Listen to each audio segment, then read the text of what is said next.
You are watching the campus live on UJTV and welcome to our final episode for 2024.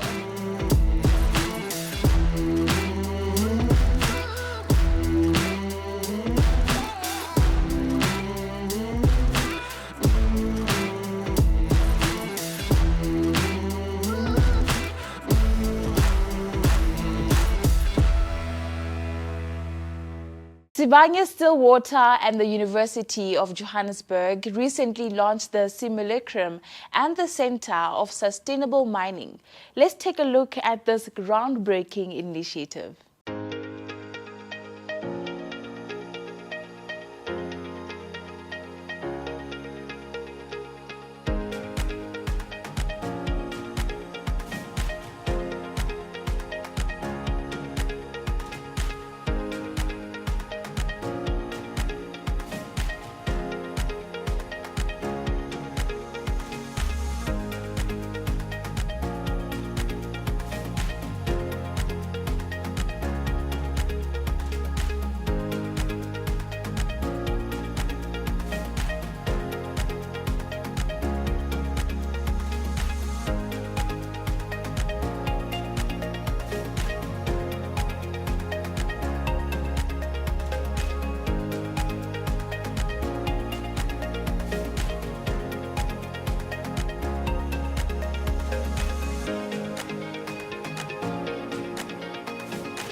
My name is Ellen Kuzwayo.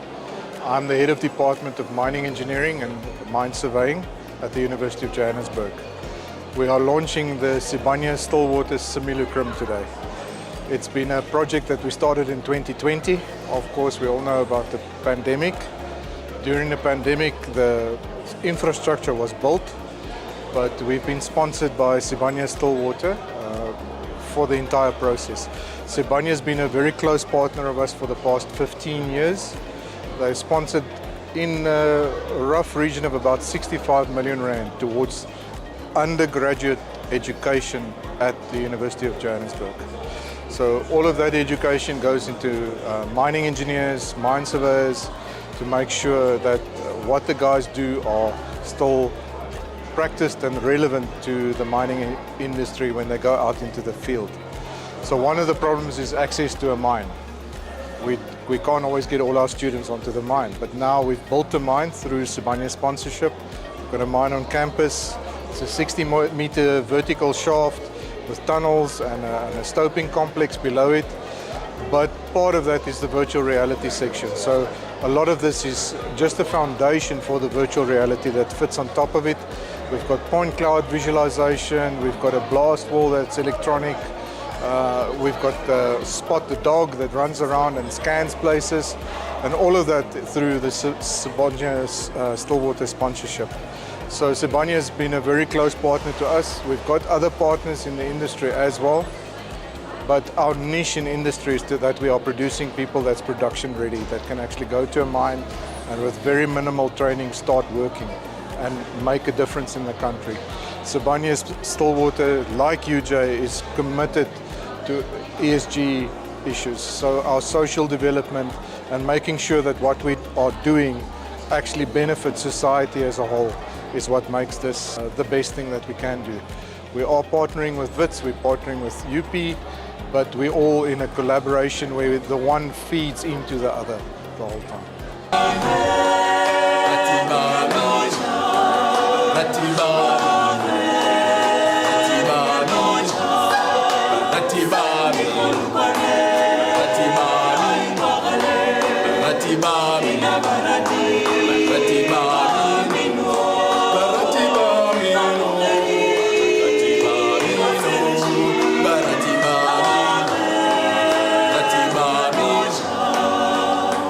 I think it really is a pleasure to represent Sibanye-Stillwater and to be part of what is, I believe, a groundbreaking achievement for both the University of Johannesburg as well as us as a company and my colleagues with me today. Technological advancements over the last few decades have truly made mining safer, more efficient and more sustainable. how we mine going forward will also add benefit to attracting young talent and people in what is an industry that is centuries old and truly has formed the backbone of our economy and our country. South Africa, however, remains very rich in mineral resources, but many of these resources will not be extracted unless we get access to technological advances and new mining methods that will make it both safe and efficient. In order to do this, we are going to rely very heavily on skilled technicians, on engineers, on mining professionals, and ultimately on you, our universities, to help develop these skills. Hello, my name is Alex Fenn. I am the Vice President of Innovation and Technology for Sibanye-Stillwater and part of the team that manages the relationship between Sibanye-Stillwater and the University of Johannesburg. It's an incredible pleasure to be here today at the launch of the Simulacrum and the Centre for Sustainable Mining. I think what you see is obviously fantastic, but it is the culmination of a 10-year relationship that we've had with UJ through the sponsorship agreement that we established as far back as I think 2014. The Simulacrum is a state-of-the-art facility which the university uses to provide practical experience to students, which we think is invaluable. Mining is an incredible business, and I think a lot of people don't appreciate what it actually goes on in the ground. So being able to expose students in their formative years to the actual working environment, I think is incredibly important, and having that available at your doorstep is obviously great as well. We're also incredibly proud of the establishment of the Centre for Sustainable Mining. We are of the view that mining has been a massive contributor to GDP in the country and still has the opportunity to be into the future. And that those mines and the delivery of that benefit is going to come from the mines that this university creates today.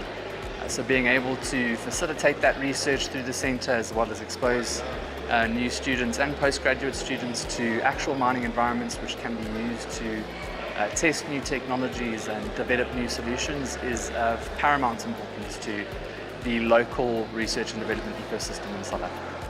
Today we just launched the Sibanye-Stillwater facility at UJ. Is a Simulacrum. As you can see behind me is a mining facility.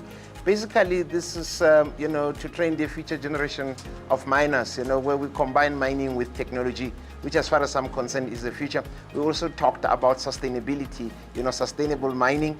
And it may sound weird, that how can you combine mining with sustainability? But the truth of the matter is that mining, as a sector is extremely important to ensure, sustainability. So this is an exciting opportunity. And I'm grateful to Sibanye-Stillwater for working with our colleagues here at the Faculty of Engineering, the Built Environment, of course, the School of Mining. The university honored 2 successful alumni with the UJ Alumni Dignitas Awards. At the same event, the Council of the University honored recipients with the Ellen Kuzwayo Award for their outstanding contribution to the higher education sector.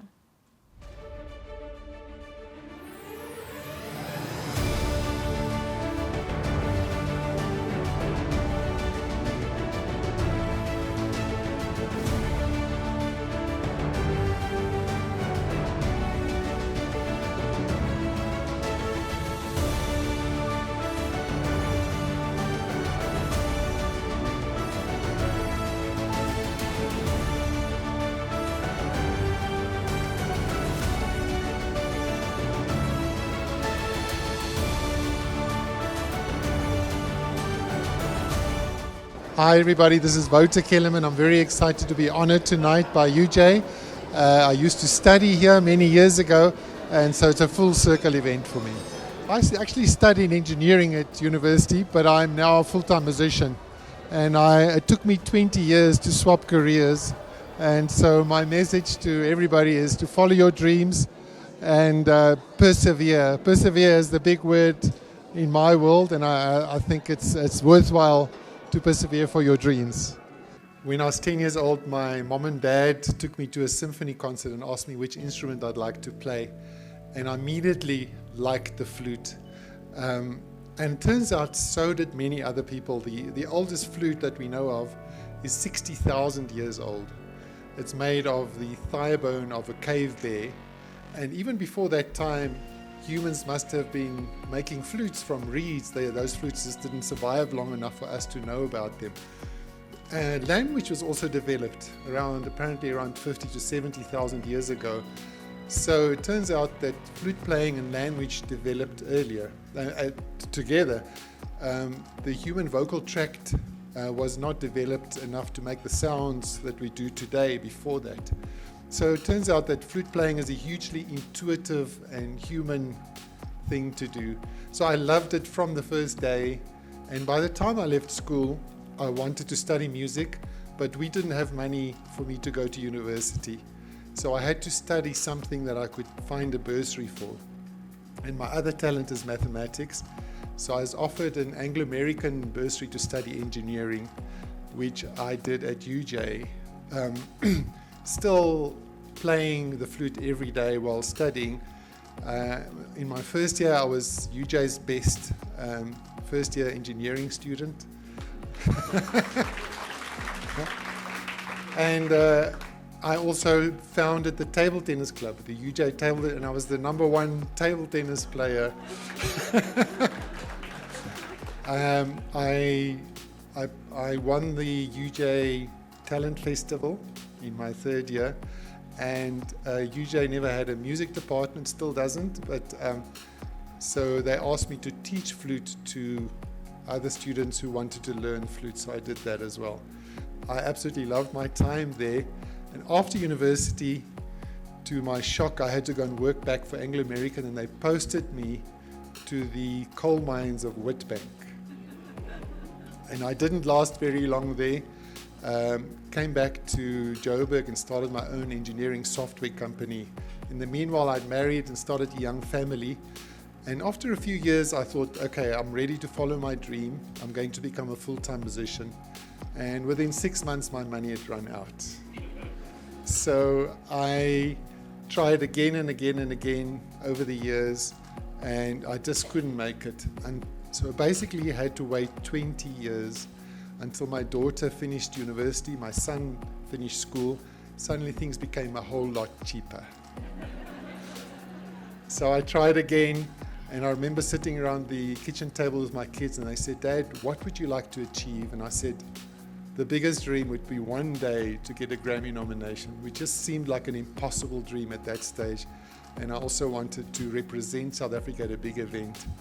And that turned true in 2010 when I was asked to perform at the closing ceremony of the World Cup soccer tournament for 700 million people. It was an amazing moment. Thank you. So from the beginning, I realized that I had to export South African music. And when I started traveling, I discovered that the music and the richness that we have here is much more valuable than I'd known before. We have incredible cultural richness, which I assumed existed all over the world, but I didn't find it anywhere else. And I became a Grammy voting member, and the music that was sent to me by the American and other populations didn't really, in my view, match up to the music we have in South Africa. And I discovered that we just have an incredible gold mine of richness and talent over here. So it's been my mission to export that music and tell the world about it. So I think the local talent is here to take over the world, and it's been my mission to build bridges, spread good energy all over the world, and also spread South African music and help those who just needed a small lift to reach their heights. The last album is called Triveni. It's a collaboration with the Japanese cellist Eru Matsumoto and the Indian singer Chandrika Tandon. And this album we made with a specific focus of creating healing music. And we're working with some universities across the world, UCI Irvine, for example, to prove scientifically the power of music in healing and in wellness. And that's always an open door for me to work with the university, with the music. So this is an invitation as well. And So that's the latest project, and for me this is a complete full circle event from the early days of UJ when I joined UJ in 1980. And thank you so much for the award, very much appreciated. With a mission rooted in love and in compassion, and I must say that again, with a mission rooted in love and in compassion, Mr. Twala's multifaceted contributions aligns profoundly with the University of Johannesburg vision of societal impact, making him a worthy recipient of the Ellen Kuzwayo Award. Ladies and gentlemen, please a round of applause, and then I'll ask Mr. Baleni and Prof. Mpedi to join me, and we'll hand the awards over in front of the stage.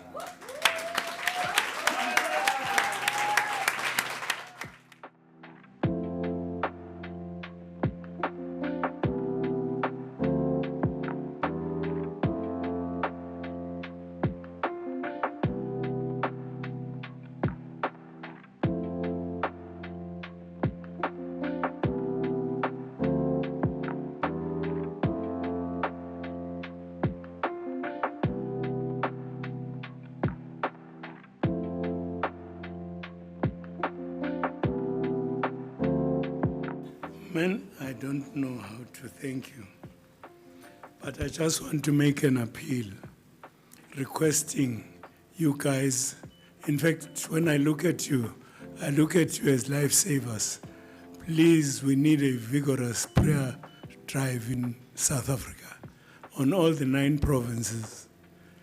You know, gone are those days where Mandela used to say, in everything that you do, let there be room for forgiveness. But today I stand here, if I were to ask Lawrence just to kneel down to show that I appreciate what you did, and please come and visit us, come and help us save lives in our township. We need land, we need jobs. We need that recognition. Alexandra is mother of all the townships, mother of all the continents. And here I see a gateway of getting Frankenwald and Limber Park. Please continue, guys. And God bless. May God give you the strength of a lion and the wisdom of a Solomon in all your endeavors. My name is Gina Twala, everybody, and I am the youngest daughter of Ubablinda Twala. And I'm a proud leopard at Uputadi Chaba Care of the Aged, meaning the youth committee. So for over 57 years, Putadi Chaba has served the elderly, the young, and those in need, embodying a spirit of service that my father has instilled in all of us. As his children, we are carrying forward his legacy. My husband and I formed an organization called Inziga Yesizwe Sethu, meaning Pillar of the Nation. And we are inspired by Ubaba's example to focus on youth development. Our soup kitchen feeds over 500 people weekly, and we are proud to be part of this mission of care. Putadi Chaba has also birthed organizations like the Alexandra Youth Swim Academy, led by my fellow leopards, Lawrence and Jobeka. We have also initiated many programs that bring hope to our community, such as trips to Gold Reef City for kids, trips to Cape Town for the elderly, annual Christmas parties, which we are in the process of planning for. And indeed, as Lawrence said, it will be Dad's 80th birthday, and we would like to invite you all on the 9th of December. My father's impact extends beyond our borders. He is always teaching children in our community about the meaning of the South African flag and the meaning of Alexandra. And for those who don't know, Alexandra means protector of the people. In the past, he's taken children from Alex to study abroad, and some of them are now political scientists. He's invited leaders and even guests from America to sleep in Alex. This unique experience led to raising 12 million rands for the Central Johannesburg College. Today, Alexandra's population exceeds 1 million, and in a space meant for 60,000 families. We truly do need more land, and I urge each and every one of you to join us in advocating for this critical need. In closing, we are deeply grateful to the University of Johannesburg for honoring my father with the Ellen Kuzwayo Award, and to Mzwanele Mayegiso, thank you so much for amplifying his legacy. May this recognition inspire even greater collaboration with UJ and with each and everybody here. Thank you for celebrating this incredible man that I am proud to call my father and his unwavering dedication to Alexandra. Let us all carry forward his vision of service and transformation. Thank you so much, everyone. Well, that brings us to the end, our final episode for 2024. Thank you so much for your love and support. Until I see you next year in 2025, goodbye.